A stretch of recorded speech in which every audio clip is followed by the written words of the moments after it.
और बहुत ही गम उठाए हमने दिल लगा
बम्पर टेंट हाउस उन्मान भाव की तरफ से 21 रुपए का पुरस्कार। फरमाइश गाना की। हेलो, गर्मी के दिन बाड़ी ये रानुआ पार्टी बैठी है, देखो। हाँ। ये रानुआ पार्टी छोटे छोटे बच्चे हैं, उनके तरफ से 10 रुपए का पुरस्कार है।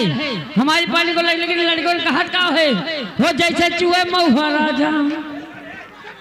आगे वीरेंद्र यादव आर्केस्ट्रा मालिक, उनकी तरफ से 20 का पुरस्कार। और गर्मी के दिन बाड़ी आइए लीजिए।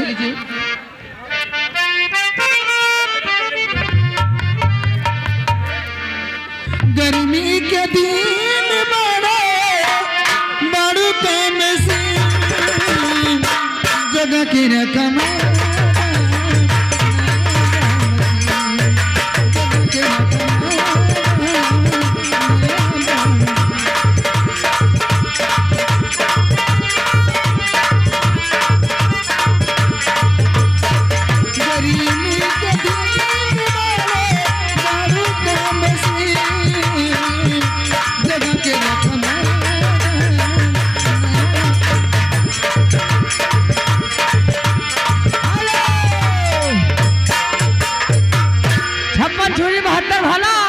ये लौड़ा का चंदन डीजे वाला 21 रुपए का पुरस्कार है।